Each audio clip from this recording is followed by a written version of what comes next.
Today I'm joined by Craig Gaunt, an incredibly brave gentleman based here on the central coast of New South Wales in Australia.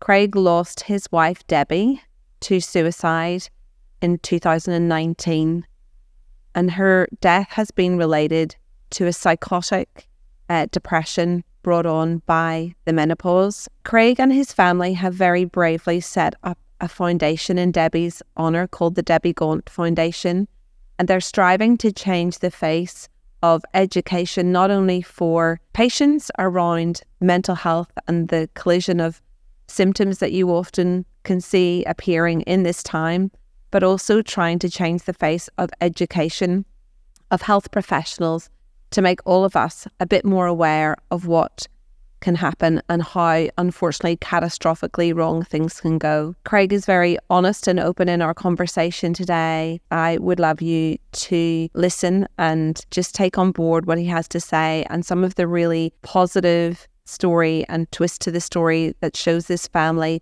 are incredibly resilient and her really looking to create such a legacy for Debbie, who was obviously a beautiful woman. I've seen lots of pictures of Debbie, which Craig has shared with me. She was vivacious, outgoing. Every photo, she's surrounded by people smiling and laughing. And it's incredibly tragic how Debbie's life came to a sudden and abrupt end. But hopefully, if you listen today, you're going to come away with some thoughts and ideas about how we can look after people and their mental health a little bit better. Let's get into it.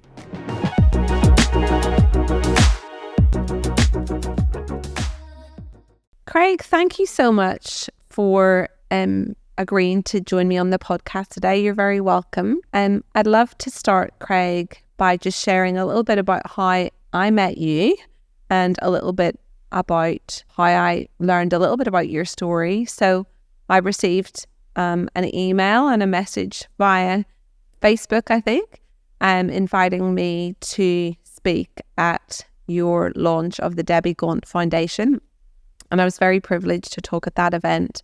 I'd love you to tell our listeners a little bit about how you found yourself creating the foundation and what the story is behind it. That was actually the launch of our new campaign. Our foundation started in 2020 when I lost my wife to suicide in 2019. And at the time, what she was going through and the age she was led me to sort of think about menopause. What age was she? She was 52. 52. Okay. And as like most people, I didn't know anything about anything, but I knew she was asking my daughter about had her periods changed and that sort of stuff. And so I knew maybe it was something to do with that. So that only went from a normal, beautiful woman to gone in a couple of weeks. So first thing I just Googled menopause and suicide. And that's when an article came up from Jay Shree down in Monash about suicide and menopause. So that was Professor Jay Ashry. And for any of our listeners listening, if you listen to episode 2, she's an incredible psychiatrist based in Melbourne, very world-renowned because of her great expertise in hormones and mental health. So what made you Google the words menopause and suicide? Like, you'd already obviously put that together a little bit, had you? I had. Just the fact that she was asking my daughter, because girls, I don't know if you probably know, they sync up and all that sort of stuff. And I knew she was asking her, had she had her period? So she was obviously missing. And I thought, well, she's 52, maybe something's going on with that. So I thought about it and I thought, well, because she was going through what she's going through, I thought once she sort of comes better a bit, I'll take her to a doctor and get it looked at. Yeah. But there was no time. It was that quick. Okay. And Craig, so you contacted Jay Ashry, and what happened then next? Well, when I saw that article, I just sent an email to her, and I just thought, well, that'll just go off to nowhere and never see it again. And then Anthony D. Costello, actually, I think it might have been on a Sunday, answered me back and said that's exactly what the professor is looking at, and she'll get back to you. She's overseas. So you wrote her an email sharing the story of Debbie and what had happened? Yes. Yeah. Okay. And who's Anthony? Anthony D. De Castella is the research manager of it was back then, it was a Alfred Research Centre, Monash Alfred Research Centre. So her centre now. Yeah, so he just said, the professor's overseas and she will get back to her, and she did. So she emailed back. So we packed up our stuff and got on a plane and flew down to Melbourne to see them. And who's we? Jack and I. Hayley couldn't go because she's working. Okay, and so Jack, your son, how old's he? Now? He is 24. Okay. And so you headed off down to meet Jay Ashery and shared your story. Yes. Tell us what did she say, or what did she explain to you about what was going on? She just went through everything, and she showed us through the clinic that they had down there and how they run their clinic, and just that it was only operating 1 day a month. And they said that was in 2019, and there was a waiting list of 280 women. And she explained how the hormones would have been affecting her, and the estrogen and all that sort of stuff would have been affecting her brain, and things that do happen to women. It was just an eye-opener. I'm going. So we just said, how can we help? We want to get more of these clinics. How can we help? So we sort of made a grand plan with them to get more clinics all around Australia, and we're still working on that today. So what's the first thing we can do was, they said, we're working on a online course to train doctors about this midlife crisis, and we need, I think it's $44,000 for this course to get it up and running. So rightio, so that's a good start for us. So I come back to the coast. I approached Sue Liptrop from the Iris Foundation and said, we want to set up a foundation and we want to raise $44,000. So I spoke to Monash. I said, well, I'll give you $20,000 to lock it in and say, yeah, we're serious about this, and then we'll go and fundraise the rest to give us a purpose and to raise awareness about what we're doing. So you gave that out of your own pocket? The 20,000, yeah. Yeah. Amazing. And so they were able to create that course, and it's up and running now? That's up and running now. You can go on our website now, and it's actually for everybody now. It's not just for GPs. Yeah. They've put it out there for everybody, yeah. Craig, if we can step back a little bit in the story, tell us a little bit about what you can maybe see in hindsight was going on with Debbie. Like, do you think that she was seeming a bit more anxious, or it's just so our listeners can maybe be aware of maybe, a friend or a family or themselves, if they're feeling some of these symptoms that you think in hindsight may be relevant? Yeah, in hindsight, you can sort of look back, but she was sick with the flu too, so that was masked a lot. Yeah, sort of clouding the whole picture a little bit. And because we had no idea what menopause or perimenopause, never knew what was happening, and probably she didn't either. But you could see she was sort of withdrawing from doing stuff. A few of her friends said she wouldn't make eye contact with them. And towards the end, it just turned into psychosis, sort of related to being hypnotised. Have you ever seen anyone hypnotised? You just lose the actual, like, say if you can eat an onion and you think it's an apple. Yeah. That's how easily the brain is tricked. Right. And I think that's... And that's how she seemed to you? That's how she was, yes. Yeah. Was Debbie an anxious person or a depressed person in previous years, or was this a completely new thing for her? No, she wasn't depressed. She was always a little bit paranoid of stuff. A little bit anxious, but not where you'd...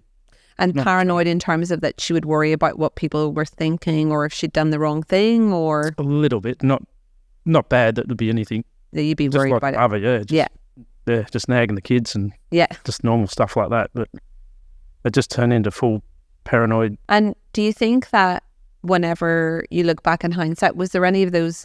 everybody always thinks menopause and hot flushes, don't they? They always think of people having these hot flushes and fanning themselves. Were there any of those kind of symptoms was she sleeping okay and things like that? I don't think she would, because I get up early for work, so I don't always go to bed early, so I wouldn't know. Yeah. But I don't think she was, because she had a couple of weeks off work sick, and she wouldn't. Apparently, she rang up and got another week off as well, and she didn't sort of tell us. Right. Okay. So it was just that 2 or 3 week period. Yeah. But when you can look back, you can see she just wasn't herself before that as well. Yeah. But it was not probably bad enough before that to really notice anything. No, it's all Yeah. Jay Cherie says, a lot of this is all retrospective. Yeah, absolutely. And I'm presuming Jay Cherie said that she'd heard similar stories and had similar things happen to other patients before. Yeah. And I think one of the conversations you and I have had previously is that, there's a lot of focus and rightly that goes on to young men, particularly in suicide, but we don't perhaps hear about women committing suicide, but actually it's not as uncommon as we would like it to be. And we know, you and I have talked about this, that there's a real peak for women at this age to, lose their home, lose their job, and lose their life. Lose their families. Yeah. And has that been a bit of a eye-opener for you? Like, is that something that you knew about before? No. Well, you do see a lot of people break up at that sort of age too. There's just an eye-opener now, and you think, well, what, maybe something's going on. Yeah. But no one knows. Like, that's the trouble, is nobody knows what's happening, as you probably experience every day. Yeah, absolutely. And what about your male friends? Do you feel like they have been sort of surprised and have expressed that their lack of knowledge to you? Do your male friends chat with you about it all? They do. So it's a lot of them are the same thing. They've all split up as well in that sort of age as well. So lots of relationship breakdown. Yeah, it definitely is a real peak at this point. And, as we've talked about on this podcast, I think that's going on for many reasons.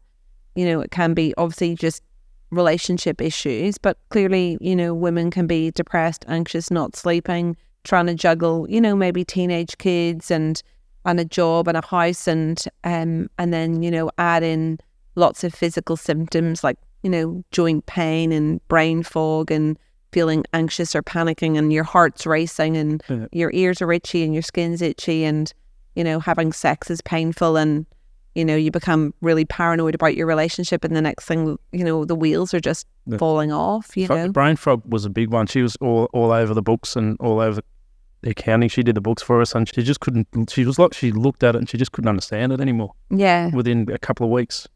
Wow. So she had always done the accounting and bookkeeping for your business. Yeah. And then it just clearly became a bit of a challenge. It's like she just couldn't comprehend it anymore.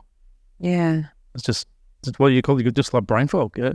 Yeah, absolutely. A lot of women will express to me that that's one of their worst symptoms, is just feeling like they're no longer sort of on top of their game. I literally had 2 patients yesterday that I saw, both had very, very high profile jobs, and both told me they both retired at 57, interestingly, and for exactly the same reason. They just didn't feel they could do their job properly anymore.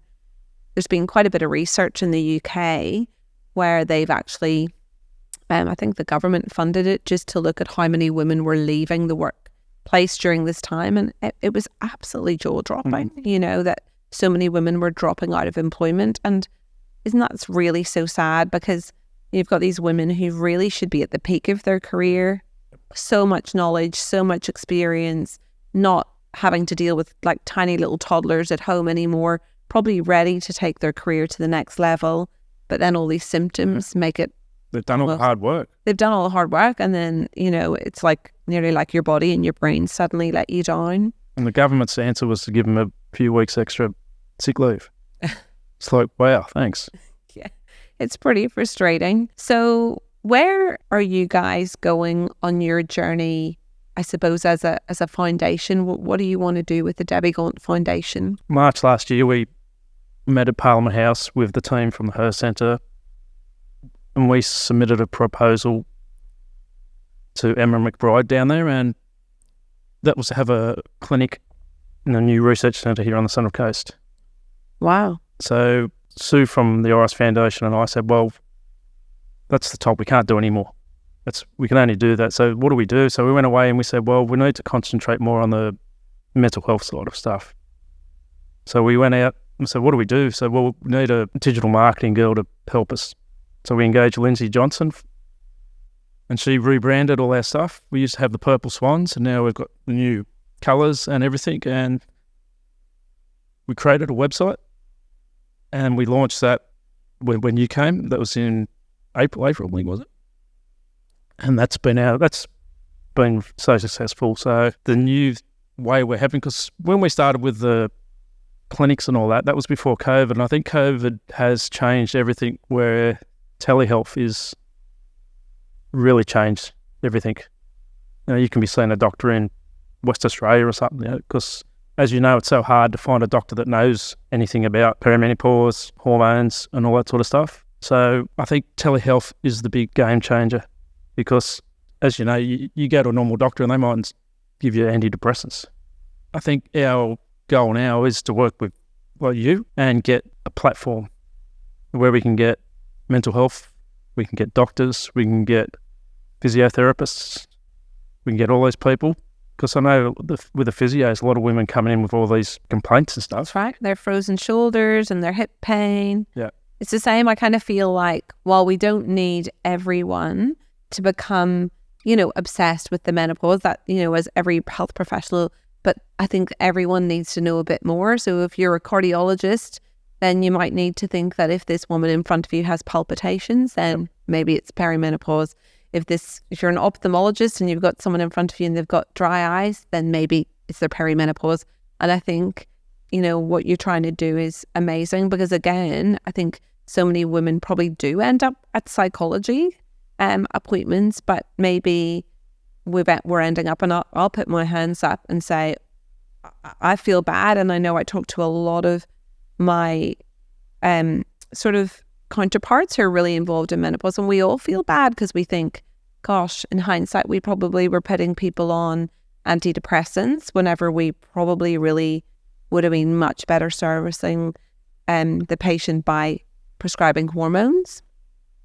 But again, as you and I have talked about, we've got this whole generation of doctors who it's kind of been hammered into, don't prescribe hormones, they cause breast cancer, and it's actually trying to rewrite the script. And that's actually been proved not to be true. Absolutely. So, but unfortunately the thing is that the media definitely latches on to bad publicity. So they were very, very quick to report the WHI study, which has now been basically retracted.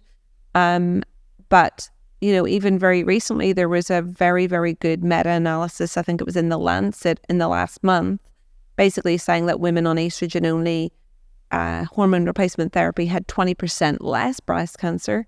It got no traction whatsoever. I think it did make it to the Washington Post or something like that, but it didn't get much further than that. And it's interesting because bad news sells, they say. Yes. And it would seem that the positive opposite didn't really get any traction, which is definitely frustrating. I suppose the other question I have, Craig, is that have you been approached by any other families from the Central Coast or beyond with who've had similar experiences? We've been approached by a lady in Melbourne. She actually came up all the way from Melbourne to our event. Not too much on the Central Coast, no. Yeah, okay. And I know that we had our event together in Newcastle about a month ago, and we had a patient who'd flown down from Cairns, and thankfully she had got help and support before anything happened, like Debbie, but is very, very severely depressed and had never been like that in her whole life. So unfortunately, it's not uncommon. It's definitely much more common than people would like to think. And I think for anyone listening, my message would be, do you have a close eye on your friends? If you've got female friends, or if it's your mum or your auntie or whatever, and they're just not seeming themselves, don't just dismiss it and ignore it, because just asking the right question might well really save someone's life. And it's 40, it's not 50. Yes, exactly. It's 40 years old. It's not. Yeah, I think that's right. You're taught menopause is 50, and then you get some hot flushes and you don't get your periods, and that's it. That's what you've been taught for. Yeah, absolutely. And it's just not the case, and it's like tragic. Yeah, absolutely. And even though the average age is 50, that means significant number of people have menopause at 45, which means, and if you're having perimenopausal symptoms for anything up to 10 years, that means that someone of 35 may well be having these symptoms. Yeah. And that's what I see every week in my clinic. It's not always just people in their 50s. In fact, it's people in their 40s and even some people in their 30s who are coming in and telling me that they feel so anxious that they can no longer drive their car anymore, or, you know, people who've traveled their whole life and suddenly they're sitting on a plane waiting for it to take off and they're having to talk themselves down because they're having such a panic attack that they want to run off the plane. So, you know, the anxiety can be horrendous. And the other thing, Shauna, is the PTSD, if you throw that in as well. That's where your resilience seems to take a bit of a hit, and that's when that can come as well. Yeah, absolutely. Lots of things getting unmasked, and even we had a podcast a few weeks ago, and it was around ADHD symptoms and how they get unmasked by the perimenopause, and how women can just be juggling everything, and then, you know, they've probably got undiagnosed ADHD, and then the whole thing just sort of falls apart as well and spirals. So Craig, I think the other question I have for you is, obviously this has been such a personal journey for you and your children, who are now obviously adults. How are you guys going? We're going great. Yeah? Sort of brings us together. We're a team. No, we're different to how we would have ever been. You know, when you grow up and you want your kids to move out, and it's a real team, especially with Ella and Bryce. They're partners as well. We go away together and we all in this together. And do you think that having the foundation has given you guys something to strive towards? Yes. Yeah, for sure. Let's go back a little bit just to the men. What message do you think that we need to get out to husbands, partners, brothers? Like, what do you think they need to know? What have you learned that you wish that they would know? I think it's up to us, Shauna, to build something that we can take and tell them. Just look out for your wife. She might have perimenopause. Yeah. I think we have to, I don't know how you'd say it, like build I think you said a course or just anything just to say, listen, these are the signs. These are checklists, maybe. You know, no one's going to listen if you just say, hey, mate, your wife might be like, oh, if it doesn't affect you, you wouldn't listen. So when you turn 50, you get a bowel cancer thing comes out. So what if girls get one when they're 40, saying, listen, here's a bit of a checklist. This can be you, and it's not the end of the world. It's like, this is doom and gloom now because everyone's got the wrong information and it's just getting out of control. But it's, if you get the message out early and it's controlled, it's fine. You see these women when they're 50, they're doing amazing stuff. Yeah, absolutely. I mean, the flip side of it is, the positive side is that quite good not having a period, quite honestly. And, you know, there are amazing women in their 40s and 50s and beyond. You know, I think Forbes had a list in the last couple of years of, you know, top 50 over 50 women who are absolutely, you know, trailblazers, starting businesses, you know, changing the world, setting up charities, etc., etc. So, you know, I think we don't want the message to be doom and gloom, but it'll continue to be doom and gloom until the reality is that we need to have a health system that's really sort of engaged and understanding of these women. And I suppose it's a whole society problem. It's not just a health system problem. It's that everyone starts talking about it. It's all there. You don't have to invent anything. You don't have to, it's not like cancer. You don't have to cure anything. It's just getting the stuff that's there into place where it can be used. And education and doctors, that's the biggest thing. As you know, you go to doctors and they will put you on antidepressants. They won't even consider. And the same with mental health professionals. They won't even consider it. Yeah, it must be very frustrating for you to sit here and think that if things were different, how different things would be for your family. No, you can't think. Just think how different we can make it. Do you feel like the foundation helps you get up in the morning? Yeah. Gives you something to strive for? Yeah. So what's next? Well, like I was talking to you the other night, I think what we want to do is get like all the mental health, the doctors all together and educate them and get them working together. So you've got GPs and physios and all them working together. That's probably the best thing, because there's no use getting education out there if you go, okay, I'm struggling, what do I do? And you go, well, I don't know. Yeah, I know. Yeah, That's no, right. sure, yeah, so Shauna, you're probably booked out for weeks. It's like, they're the stage now, they probably need help quickly. Yeah. And as I say, they're getting misdiagnosed. So that's probably our first thing, is trying to get the message to doctors. Any doctors or nurses or physios or psychologists listening, you know, watch this space, because we definitely have a few things up our sleeves, don't we, to Yes. try and educate in our local area, you know, and obviously there are definitely some new and upcoming resources out there as well for anyone who's further afield, and we'll put some notes in our show notes about some resources that I think are really helpful.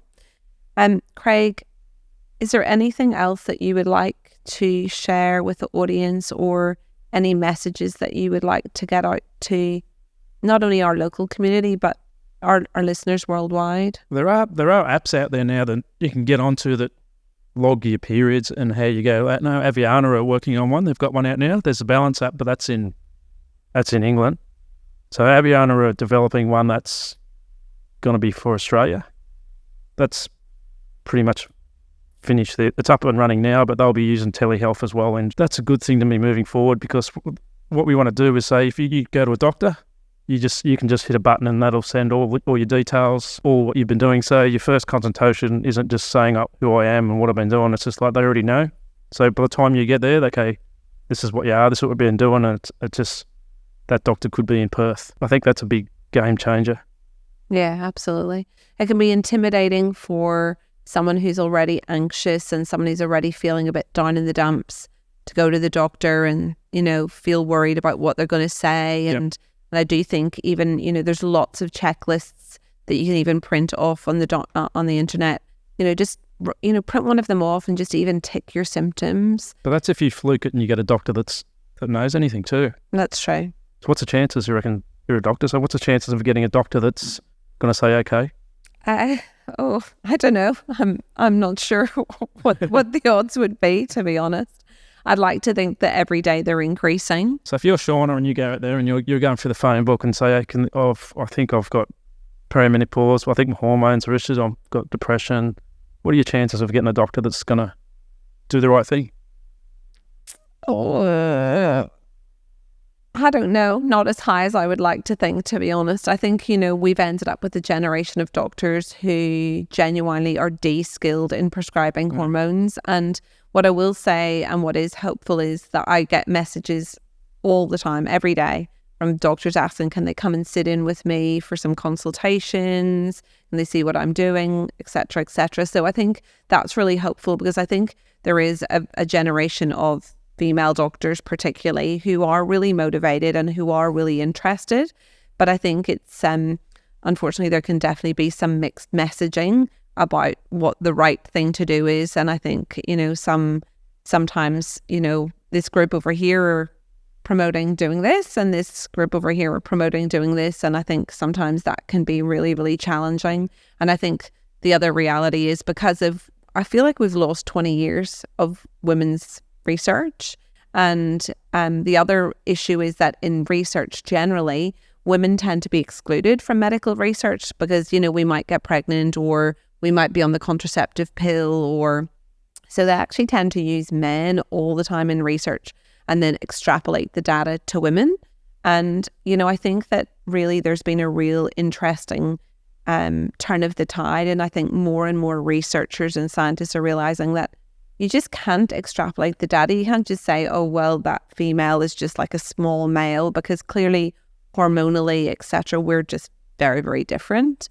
And I think that, you know, it's going to be a really interesting space over the next 5 to 10 years. And I know I'm certainly very excited by, you know, some of the research coming out, even regarding things that we didn't know before, like how the gut microbiome, which is basically the bugs that live in your gut, and we know that we've got a couple of kilos of those, how they change after the menopause. We know that things like your insulin and how you sort of your body reacts to glucose changes significantly as well. And these are things that we didn't really know before. So what I am hopeful is that there is quite a lot of noise in this space generated at grassroots level by women who have just pretty much had enough. And although at times I have my misgivings about, you know, social media and my kids being on their phones too much and me being on my phone too much, what I will say is that, you know, there has been a rise of, you know, some really incredible doctors who every day go on Instagram and educate and educate and educate, and are really proactive in answering questions and giving women a safe space. So what I think is really positive in comparison to even 2 or 3 years ago, I think that it is being talked about. And the reality is, as you know, I've run various menopause events and they all sell out. It shows you that there's this absolute appetite for information and facts. And I think women do feel a bit more empowered to be able to go into their doctor's appointment and say, well, actually, no, I don't want to have an antidepressant. I know that I don't have depression. I really feel this is my hormones. And I think, we just need to keep getting that message out there. And I think the reality is that if I have lots of patients coming in and saying one specific thing to me, well, it's going to make me go, okay, well, they're obviously finding this information out from somewhere. And, I do think that the vast majority of doctors are good and are motivated, and hopefully they will go away and try and find that information. But I think the easier we can make that for people, the better. That's our job. Yeah. As I've said to you before, in defense of health professionals and, all GPs, like the amount of information that we have to constantly stay up to date with is just phenomenal. Like you literally could be studying every night and never get through it all. So I think what we can do to simplify it, break it down, and point people in the direction of resources that they don't have to reinvent the wheel. That's the other thing. There are some great resources out there, which I say I'll have in my show notes, that have good information leaflets or a quick start guide to starting HRT with your patients and things like that. So they don't have to go and do all that research themselves. Someone else has already done it for them. And it's just, I think, up to you and I and others to just help direct people to those resources. And I've really loved and appreciated meeting you, Craig. I think you were really inspirational, and your kids are inspirational, what they've done. You've tried to turn something which is obviously horrendously heartbreaking and life-changing for you all into something that hopefully is such an amazing legacy for Debbie. And I just want to say that I think you guys are incredible, and I'm really proud to at least try and help you a little bit. Thank you. We're here to help you, and the more we help you, the better it is for everybody. Yeah, thank you. And I think we've got a pretty good team happening together with her centre and all the doctors that are getting on board now. I think it's just growing. Yeah, absolutely. I think unfortunately it's sometimes takes such a really sad and dramatic story for maybe people to actually stop and really go, okay, this is not just about a few hot flushes and, people putting on a bit of weight. Like, it's so much more than that. It is. And it, one of the things I always say to patients is that, I feel like in ways I run a confidence clinic, because I see women coming in and their confidence is rock bottom in every aspect of their life. Their confidence in being able to go to bed and actually just go to sleep, something that a lot of people just take for granted, to know that you're not tossing and turning and lying there all night. The confidence to know that, you're going to be able to do your job and not be stuck in a meeting where you can't think what you're meant to be saying. The confidence to know that, your bladder's not going to let you down whenever you're on the train and you can't get to the bathroom in time. And I feel like, if we can just sort of see it like that we're all kind of working to get these women back to a level of confidence where they can go off and absolutely thrive in the last part of their life. And what we were saying before, we need to figure out how we can get out to the men, because they want to know. So I liken to when I was born, men didn't go and watch their children getting born. Yeah, that's right. My dad didn't see myself or my sister be born. They weren't allowed, actually. That's what I mean. Like, that's not that long ago. Yeah, that's how. I'm really young. Thanks for that. Yeah, and look at guys now; they wouldn't miss it. Yeah, I know. So this is the same. I think this is the same. But men want to know. They want to help their partners. But they don't know. Yeah, and that's our job, to get out there and find a way how. Yeah, to amazing. Get this out there. Yeah, absolutely. I think that's I hadn't actually thought of that. That's such a good analogy, because you're right. I mean, when you think of it now, it's very routine for men to go to all the maternity appointments and they wouldn't miss the birth for all the world. And yet 40 years ago, absolutely, completely, you wouldn't have seen a man at a hospital appointment ever. Yeah, that's like, we want to know. Like, we don't, the women are just sort of, it's got a stigma around it. They think, oh, we're menopause, we're done for, and just, you need to explain it's not like that at all. And don't be ashamed of it. Just, we want to help. What we see on screens, on TVs, on movies, it does kind of perpetuate that feeling of when you're a certain age and you're female, that you're not really that important anymore. Well, that's what it's been. Like, that's what you've been taught. You know, you can have like Tom Cruise, but you can't have Kelly from Top Gun. She didn't get to be in the next Top Gun because she was too old. But that's our job. You know, we've taken it on, and I'm proud of you, Craig. Well, I think it's going to be really interesting for everyone to watch this space and see. I think that with you guys at the helm, the Debbie Gaunt Foundation is hopefully going to change the face of menopause care, especially around mental health. And I think, you know, you bravely coming on the podcast today and sharing a very difficult story about what happened to Debbie, I really appreciate that. Yeah. Well, the next things we're aiming for is the Her Centre have got an event in October. We're hopefully getting down to that. You know more about that too. Yeah, so the Her Centre are having, last year they had an inaugural Australian Pacific Women's Mental Health Conference. It was amazing. I went there last year. It was a meeting of so many minds. It wasn't actually just doctors and nurses. It was people from all sorts of industries. It was people who run businesses or work in HR. I mean, it was really trying to educate so many women and so many businesses as to how they could support women at this time of life. So I think you're going to love that conference. It's fantastic. Again, we will share a little bit more information in our show notes. Anyone listening who has any interest in this space, whether you're a personal trainer, an OT, a physiotherapist, exercise physiologist, a doctor, a nurse, a cosmetic doctor, like anyone in this space has got something to gain. If you work in HR in a business, you know, I just think you've got something to learn. The conference is friendly, it's inspiring. They've got some incredible people coming from all around the world and all around Australia to speak. So we're coming. You get to meet Craig. We're pretty incredible. You're ready to go? Awesome. Ready. Alrighty. Was there anything else, Craig, that you wanted to share before we finish off today? Just what we were talking about before, about getting a conference together with all the health professionals and doctors and getting them working together. Yeah, absolutely. So one of the things that Craig and I have been chatting about is, with the help of the Iris Foundation, is trying to pull together a conference in our local area to really support other health professionals, you know, so that we can give them a little bit of a crash course and just really increase people's radar for these symptoms. And, you know, hopefully if you're listening further afield or overseas, get in touch and we'll give you the blueprint of what we're doing. And then we can maybe start a bit of a worldwide trend where people can create these conferences and get-togethers in their community, and we kind of spread it like that, you know, from a grassroots level. And if you come, I'll have a beer with everyone that comes. Amazing. Thank you, Craig. You've been awesome and so generous. Having me. You're so welcome. I think you'll agree we've had some incredible guests on the podcast already, and today's was no exception.